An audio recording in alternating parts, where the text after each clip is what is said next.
Welcome back to Human Movement with me, Will. We're gonna go in for about a 30-minute session today and a full body focus. I think you're gonna feel awesome and have a great time.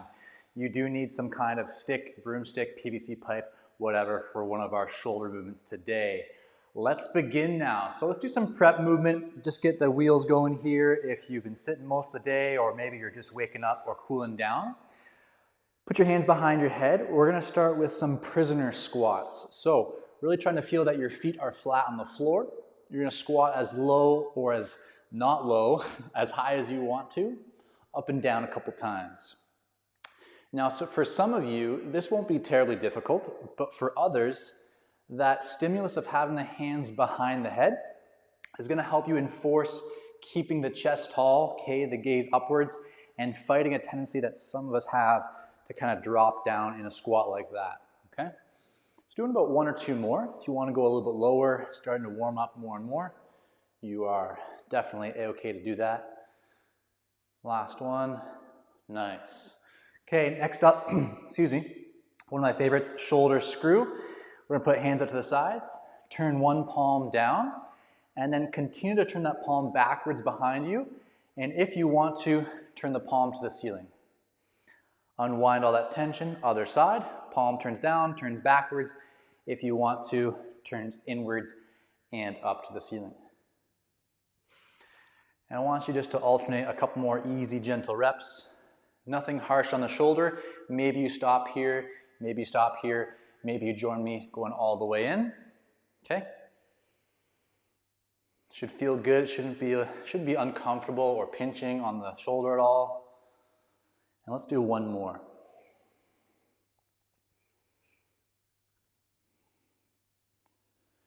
Good. Next, a little bit of ankle. Let's do some inversions. So you're just going to step a foot in front of you, a little bit of pressing down through the floor on the ankle, okay? And then you're going to switch, okay? This is a good movement to be doing if you have ankles, if you're a part of the human Homo sapiens species. If you want a little bit more load, put it right underneath your body, okay? Or stay in front if you're a little bit more conservative or should be a little bit more conservative with these, okay? A couple more easy reps. I'm going pretty quick. You could slow down, load a little bit slower, okay? Be a little bit more probe or experimental if you needed to. Good. Shake that out. Next, I'm going to turn towards the side. I just want you to trace for me the biggest circle you can with your fingertip, okay? So as wide of a circle as you can go. So forwards, upwards, backwards, and down. And I'm okay if you want to use some spine to make that circle as large as possible. So look something like this, okay? Try and keep it a circle. Let's try avoid ovals. Ovals are probably not a good indication of shoulder health or squares, okay? I want a nice big circle. Other direction now. Again, use the spine here today. A little bit of rotation through the hips is fine. Create the biggest possible circle with your fingertip being the outer edge of that circle. One more. Good. Other direction, other side. Up, backwards, down, forwards, and then repeating. Looking for about 5 or 6 big circles. Last one. And you'll note here, really trying to keep my elbow locked the whole time, right? Trying to move my shoulder and the things that directly affect it, so spine and hips mostly. Trying not to let my elbow become bent as I make these big circles. One more. Good. A couple more things to kind of just, again, get us going, whether it's the early morning for you, midday, late, okay? Getting the rust off of the car. Let's do some blind spot checks. So you're just gonna slowly turn your head over one shoulder. And as you come back to the center and repeat to the other side, don't feel like you need to push for glory. Just find a comfortable range of motion. Good. Again, a couple times per side. Trying to think about keeping my head tall, so I'm not rounding or flexing the neck as I rotate. Okay, nice and tall, crown of the head. Last one. Good. Give a little shaky shake from you too. Okay, last thing we're gonna do to kind of just, again, prepare our bodies, get us warmed up before our main sequence today. I want you to widen your legs with me. We're gonna do a forward fold, and we're gonna hold this forward fold for about 20 or 30 seconds, okay? A wider stance is usually more accommodating for most people. If you're more flexible and you wanna have narrow feet, you can do that as well if you want to. You can bend your knees as much as you want to, whenever you want to. I, however, with the straddle stance, I'm gonna keep my knees straight as I bend, as I round over. And I'm just gonna cradle my elbows here as I rest and hold this position for another 15, 20, 25 seconds. But if you need to, looking up, you can put your hands on the floor for support, okay? You can be doing fingertips. You could bend your knees a little bit if your legs need to help with the back more, okay? Or you're cradling your elbows. Any of those options are a-okay. And not terribly long here. Give me a deep breath, and then in 5, 4, 3, 2, 1, put your hands on the floor if you weren't before. Bend the knees and step yourself on up. Okay, have your stick nearby. Have your stick nearby. What we're gonna do now that we've had some general movement prep is we're gonna run through 3 movements. We're gonna do them 2 or 3 times. Each movement has a theme, so we're gonna do something for the hips and ankles, we're gonna do something for shoulders, and then something for the spine, and we'll do those same movements for several rounds. Every round, maybe you express more range of motion, you feel better at the movement, or whatever. Now, the first one I do all the time. If you've done a lot of my content, you're gonna be like, okay, well, here we go again. But I'm not really interested in doing fluff that has no place or value. I'm interested in the 10% of movements that give you a lot back for your return. So, we're gonna do a split squat progression. Feel free to warm up with me as we go basic to advanced. If you know what we're about to do and wanna start more advanced, go for it. So a basic split squat would be, I'm half kneeling. I'm gonna reach my hips forwards and down. My heel's gonna be nice and flat on the floor. And if I can, my forward knee is going in front of my toe. So I'm getting some ankle dorsiflexion as well as some hip extension to the back hip. We're also flexing this forward hip. Okay, a lot of fancy terms. I guess what we could say is there's a lot of things going on and a lot of things needed to do a split squat. So if we're gonna get a lot of bang for our buck and not waste our time, let's choose a movement that requires a lot. Now, if you're feeling a little more up to the challenge, I want you to be standing. And as I drive my hips down and forwards, I'm more loaded now. It takes more strength. Just 2 more reps, okay?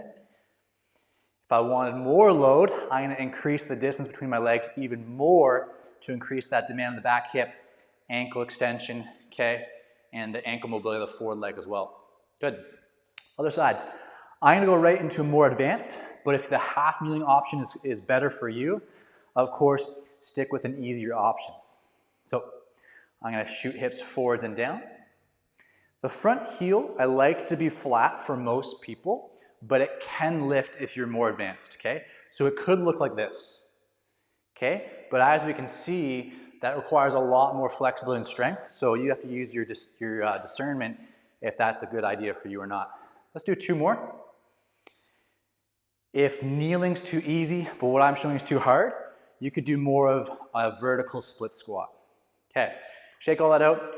We will have a few more sets to work on those, so never fear, more is yet to come. Grabbing your stick, let's sit on the floor cross-legged. Okay, something like this. I'm gonna face you guys so I don't whack my wall. And hopefully you have an object which is decently wide in terms of length. We're gonna do cross-legged dislocates. I like these a lot. Try and keep your spine in the same position here. I don't want you rounding. I don't want you heavily blowing out, extending to the rib cage here. Try and maintain your base position, which is this. As you shrug up, keep your elbows straight. You're gonna gently, smoothly wrap that stick around the body, touching your low back if you can, if you want to, and come back forwards and repeat. Okay? Now what you may notice is the first 20% of the movement here to here doesn't really do anything. There's nothing contributing there.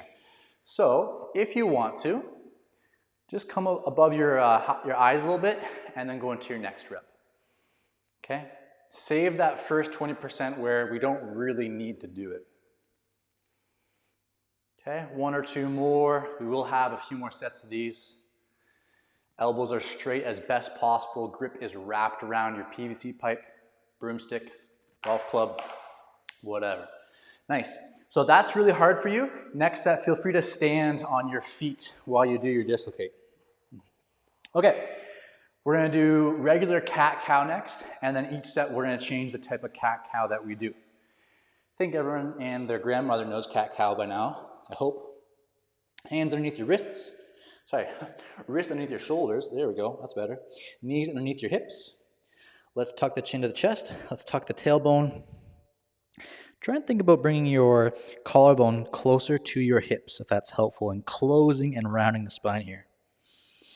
Then you're going to start to extend the spine, keep the shoulders on the wrists, keep the hips on the knees, and then you're going to try and extend your spine like so, arch. Feels great. Just one more for our first set. A little rounding action, spinal flexion, elbows are straight. Push the floor away from you to round your shoulder blades and get a little bit more out of it. Gently transition to your extension. Arch the spine, arch, arch, arch. Look up. Good. Come on up. Okay, so that was round 1. Let's do at least a second round of all those movements, okay? So I'm gonna go left leg forwards for my split squat. Again, you can half kneel if you want to. You can do more of the vertical split squat, which looks like this, okay? It's not so demanding on your back, hip, or on your ankle mobility, okay? Do what's right for you. We're gonna do 8 repetitions, in and out, starting now. Okay, 1. I'll let you count yourself, because maybe you're going a little faster than me, maybe going a little bit slower. Okay, if you're feeling progressively better, maybe you increase the intensity a little bit, move from the half kneeling to the standing, maybe you regress back down if that's better for you. Let's get one more.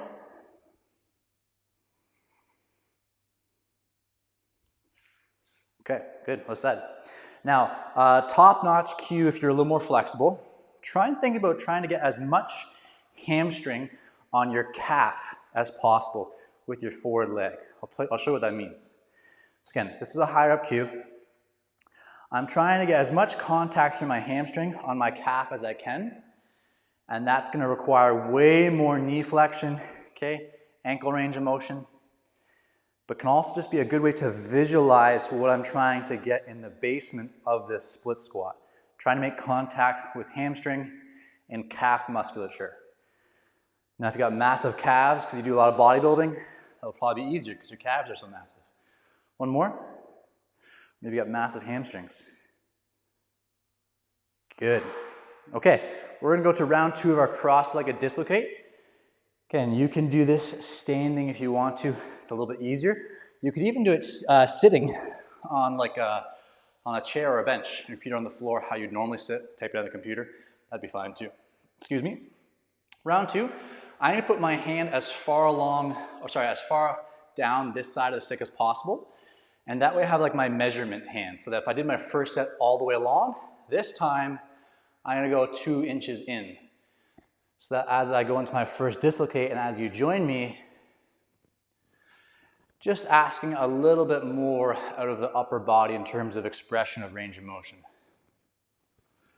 And if it's not bad, this hand can't go any further. So I narrow this hand again a little bit more. Optional. Big shrug up. That really helps the movement be smooth. Okay. Sometimes people keep the shoulders down like this. And I'm not going to say it's wrong or right, but I notice it feels not as good in the shoulder for people. One more rep. I like to shrug up, lift around, and return. Good. Stick down. Round 2, cat-cow. We're going to do my personal nemesis, thoracic cat-cow. And some of you already know the setup for this. In your first position, wrists under shoulders. You're going to sit your bum backwards as far as you can to your heels. You can be like this, or you can have the toes like so. Either is fine. Once you've chosen your position, move the hands close to the knees but not touching. Okay? And then you're going to work through your extension. And your flexion the same way. And if you do a good job of keeping your bum close to your heels, you should feel more bias in the mid to upper back. More bias in the mid to upper back. Let's do one more.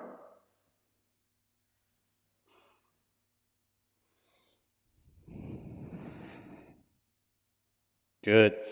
Okay, just to change up our third set a little bit, let's do a movement I like a lot, which is just a half kneeling ankle mobility movement. So I'm gonna get set up like so.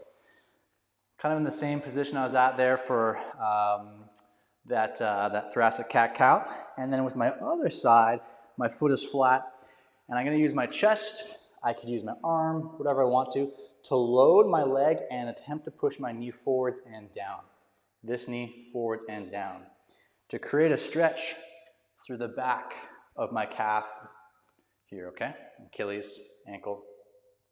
If this is tough, you'd be in the half kneeling position, and then maybe with your hand for a little bit of weight, keeping the heel down, the heel is driving down, trying to reach that knee forwards and down to get that stretch on the opening side of your ankle here, okay? Let's switch sides. Okay, I'm gonna go back to this one though. It's a little bit better for me. Holding this position for a few seconds.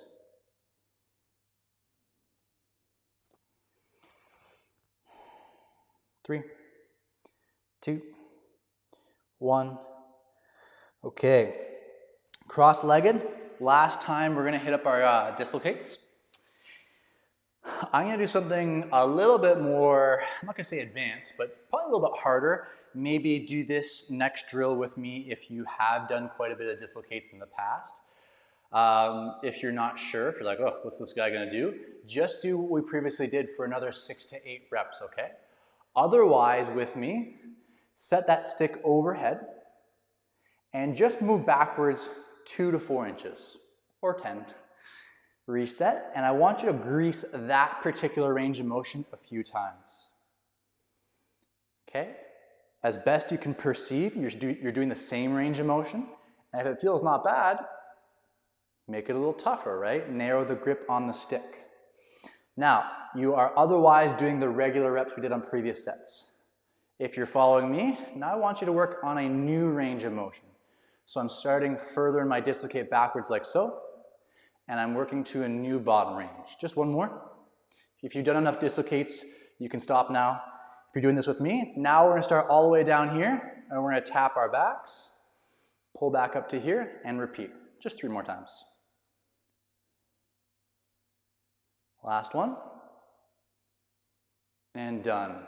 Good, everyone's done. I hope if you were doing the regular dislocates, you just didn't do 80 there, but you did like something sensible, like 6 to 8. Okay, let's move on to my next sequence. I think we've done enough cat-cow. You can always do more of those after our session today. On to our hands and knees. Hope you have something comfortable for your hands and your knees to rest on. Let's do some wrist work. Let's do the big 4 in terms of wrist pulses and wrist extension work on the floor. The big 4 meaning what direction are your fingers facing. So we'll start off with the fingers facing forwards. If you need to, they can be turned out a little bit. I'm gonna go straight forwards though. And then walking your knees as close to your wrists as you want to. You're gonna softly pulse back and forth just like so. And if you need to be gentle on your wrists, you can barely move like so. You could do this, right? The more your knees are closer to your wrists, generally speaking, the more support you have and the less intense it is. And the further away your knees are from your wrists, the more intense it is. Just one more. Good. Let's put the hands backwards as best you can. And be gentle as we pulse backwards, hint of a pause, and repeat. Backwards, hint of a pause, and repeat.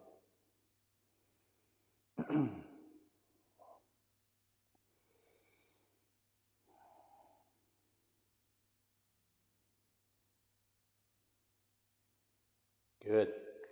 Shake, shake if you need it. Let's go outwards. I do this one all the time for people who do my work a lot. A lateral lean, a lot or a little bit, and then the other side lateral lean, a lot or a little bit. You do what is right for you.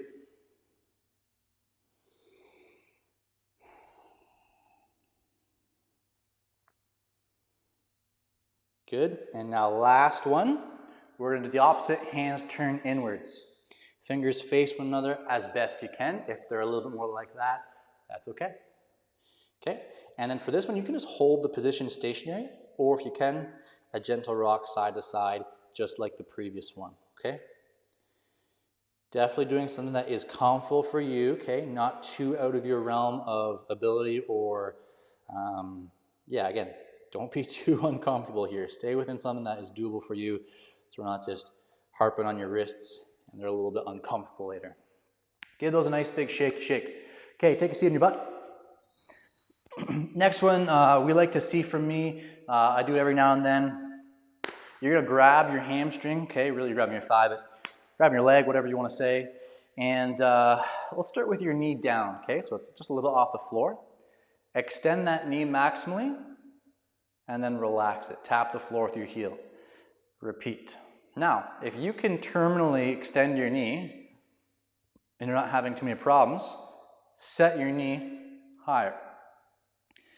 Note how I'm going to keep my knee in the same position in space as I bend it back and forth. So my knee is not moving. It's in the same position. And if that's not bad, I'm going to choke up a little bit higher. And now it's getting increasingly hard to straighten the knee. And to some degree, it's going to get easier to bend it back down. So what that means, you need to fight to extend the knee, squeeze your quad and extend. And then I want you to have more control on the way down, because your instinct is going to be to do this and just let your knee crash. You're going to use more control to extend, and you're going to use more control to reverse. Okay, other side. If you're not sure really what to do here, start easy. Knees low to the floor, hands underneath for help. Okay, and yeah, a couple easy reps, not bad. Bring the knee up a couple inches in elevation. And repeat. I'm going to go a little bit more. So obviously using some hands to support here is going to be easier. You can put your hands behind the body. And now my knee, hip flexor, quad are working more on their own. And if you take your hands off, we instantly increase the demand through your hips and quads to hold the position and perform the knee extension. Let's do one more. Woo, good. Okay, next, now that we've given the distal hamstring some work, let's transition to a straddle sit. And all we're going to do here is sit, okay? Nothing fancy. A lot of you know that I love straddle position. I give a lot of modifications, but I'll give them again. This is tough for you. If this is tough, sit on a pillow, sit on a textbook. If you have weight plates at home, sit on a plate. If you elevate your bum here, it becomes dramatically easier. Your body will adjust over time if you do it repetitively, and you can get lower the object, okay? Another option is just to narrow your feet to something that you can stay a little taller at, right? So if you're really rounded with your spine right now, narrow your legs to a position that allows you to be taller, and then can I make a micro change and still pretty much hold this position? Can I make another micro change? Okay, still pretty good. Okay, and then continue. Now, if you can, I want you to move forwards a little bit so your hands are a little more in front of the body. If you need to, okay, you're just back here, hanging on, wishing we were doing something different. That's okay. I've been there. I know what it's like. A couple more seconds of breathing, relaxing. And then I want to go through those movements one more time together. I want to do some wrist work. I want to do something different for the knee and the ankle. And then we're going to finish off in a resting squat for about 60 seconds. Knees are flat here, okay? Knees are facing the ceiling here as best you can.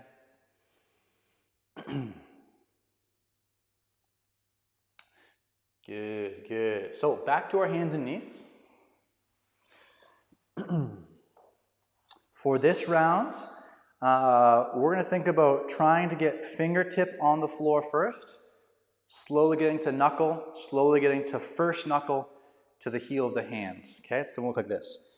Fingertip, second knuckle, first knuckle, palm, heel of the hand.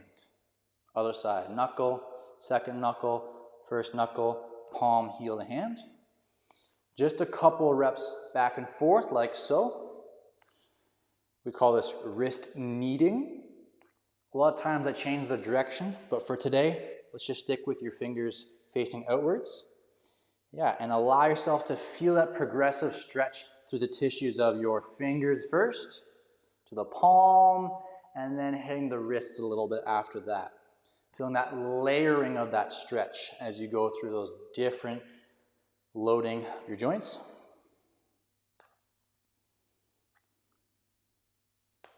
One more, please, per side. Good. Shake if you need to. Next, let's do, I never know how to pronounce it, but it's called Seiza sit, Seiza sit. It looks like this. Okay? So if you're able to, I want you to access this position. And for those who are a little bit more advanced, I'm going to tell you something quick in a second that you can do to make this a little bit more challenging. If this is tough, just lean forward, okay, and try to acclimatize as best you can over time. Now, if you can, look at my ankles right now. They're kind of reaching outwards. Try and think about pulling your ankles in if you're a bit more advanced, and you want to keep them pulled in as you load and sit onto them. You don't want to let them flare out to the sides like I just did right now. I want to try and keep them pulling inwards like so. Makes it fairly uncomfortable if you're not used to it, but that would be how you're going to improve this range of motion over time if you feel like you need to. We'll hold for another 10 seconds. Turn back so you guys can see my pretty face.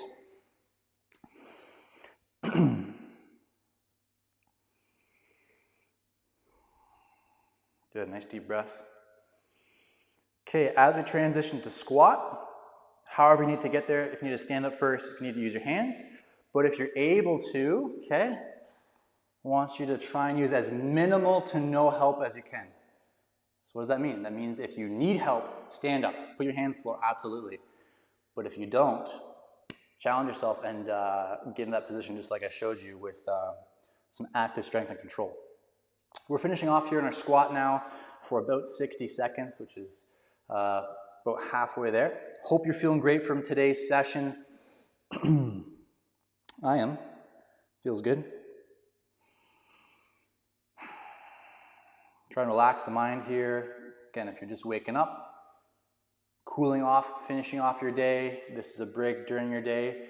Try and allow this to be a little bit of a transition before what you're going to next, okay? That next work meeting, starting your work, going to sleep. Okay, use these last few seconds to kind of relax the mind and be able to transition to that next thing well. Thank you so much. That was Human Movement for the day. I will see you next time.